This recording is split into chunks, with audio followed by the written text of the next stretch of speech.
Hi there, this is Kingsley from the Networking Institute, and today we're going to talk about an interesting topic, which is how do you network when you can't network? I guess I'm like many of you out there, pretty weary and wary about the situation, the current situation that we're in with COVID-19.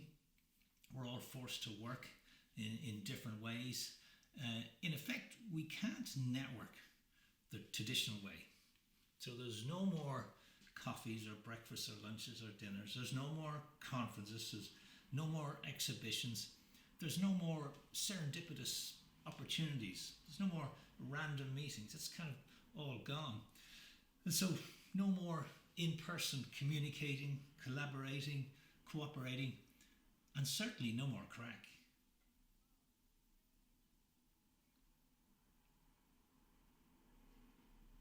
And I have to admit, to be honest, I'm actually struggling a bit with this because I really enjoy my face-to-face kind of contacting. And we're living in this world of social distancing. Although I think possibly that shouldn't really be called social distancing.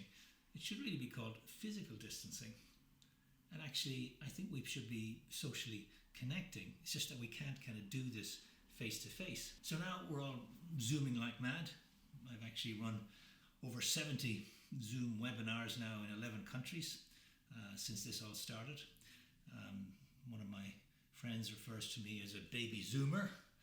Another one rather ungraciously refers to me as a Zimmer Zoomer. Not sure I like that one. But here's what's kind of curious and interesting, that we in the Networking Institute, by doing these webinars and using our social media platform of choice, which is LinkedIn, we've actually discovered a whole new network of people that we wouldn't normally have come across or met by just doing face-to-face kind of networking. And it got me to thinking, despite all the negatives out there about virtual networking, are there any positives? And I actually think there's probably 5 positives. First of all, you're not geographically restricted when you're doing this online networking. You can connect with anybody, anywhere, at any time, and it's pretty much free to do that. I've always found free as a pretty compelling price point. The second thing is that you don't use time, energy, money, carbon footprint, grooming time, having to travel overseas to meet with somebody, and it never really worked out anyway.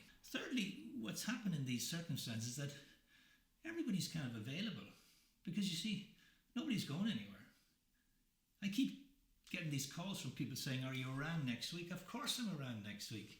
I can't go anywhere. And so people are available. And here's what's interesting. More people are spending more time online than ever before in history. And finally, you can find out so much about people now. When you think about it, 700 million people around the world have told this one company, LinkedIn, their educational details, their qualifications, their work experience. They've said, you can have it and you can have it for free. So now we can find out an enormous amount of information about people. We now know where they are. We know that we can connect with them. So maybe it's not really so bad after all. And perhaps when all this crisis passes, and I think of Abraham Lincoln using that expression when he said, this too shall pass. When this all passes, we'll be left with, not a very interesting kind of online network of people as we migrate back to our traditional face-to-face networking. So maybe, just maybe, this could all be a bit of a win-win.